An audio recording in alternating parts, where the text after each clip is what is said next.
Electoral bond खरीदने के नाम छुपाने वाली सरकार, इलेक्टोरल बॉन्ड खरीदने वालों के नाम छुपाने वाली सरकार इन दिनों आम के ठेला लगाने वालों के नाम जानना चाहती है। मुझे तो होटलों, ढाबों या आम के ठेलों पर नेम प्लेट लगवाने वालों से पूछना है कि कभी खून की बोतल पर देखा है किसी का नाम लिखा हुआ?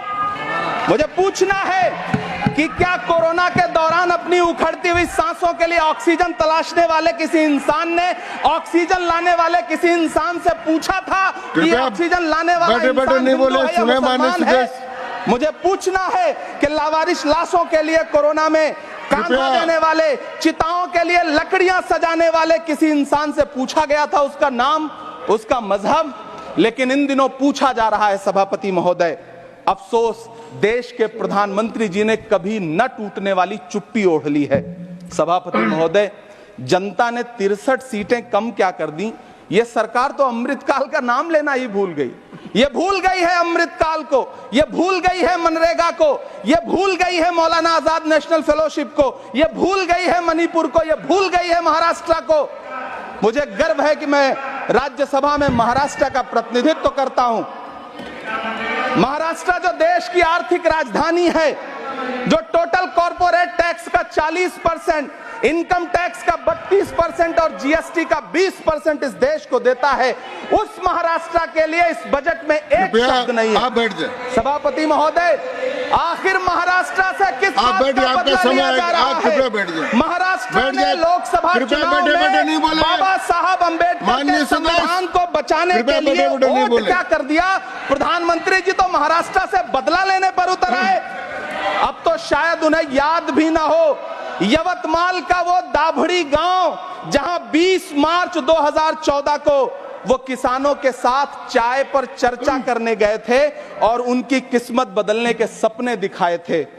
उसी यवतमाल में पिछले 6 महीने में 132 किसानों ने आत्महत्या की है। सभापति महोदय, महाराष्ट्र में हर महीने 209 किसान आत्महत्या कर रहे हैं।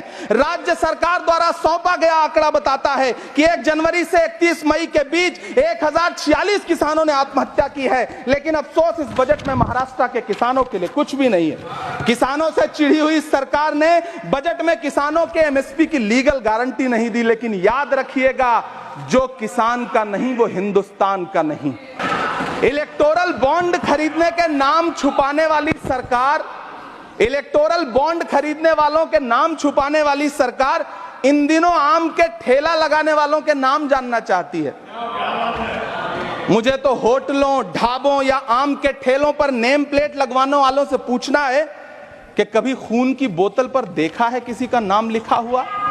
मुझे पूछना है कि क्या कोरोना के दौरान अपनी उखड़ती हुई सांसों के लिए ऑक्सीजन तलाशने वाले किसी इंसान ने ऑक्सीजन लाने वाले किसी इंसान से पूछा था कि ऑक्सीजन लाने वाला इंसान हिंदू है या मुसलमान है?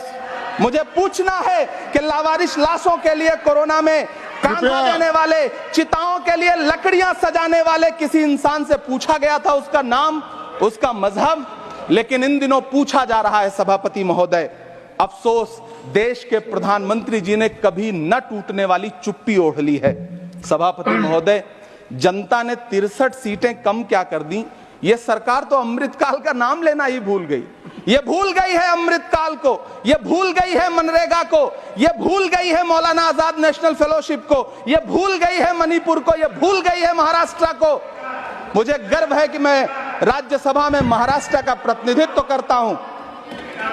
महाराष्ट्र जो देश की आर्थिक राजधानी है, जो टोटल कॉर्पोरेट टैक्स का 40%, इनकम टैक्स का 32% और जीएसटी का 20% इस देश को देता है, उस महाराष्ट्र के लिए इस बजट में एक शब्द नहीं है। बैठ जाए सभापति महोदय, आखिर महाराष्ट्र से किस बात का बदला लिया जा रहा है? महाराष्ट्र ने लोकसभा चुनाव में बाबा साहब अम्बेडकर के संविधान को बचाने के लिए वोट क्या कर दिया?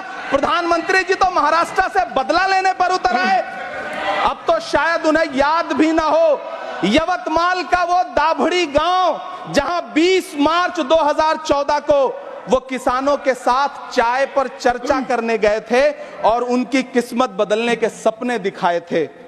उसी यवतमाल में पिछले 6 महीने में 132 किसानों ने आत्महत्या की है। सभापति महोदय, महाराष्ट्र में हर महीने 209 किसान आत्महत्या कर रहे हैं। राज्य सरकार द्वारा सौंपा गया आंकड़ा बताता है कि 1 जनवरी से 31 मई के बीच 1046 किसानों ने आत्महत्या की है। लेकिन अफसोस, इस बजट में महाराष्ट्र के किसानों के लिए कुछ भी नहीं है।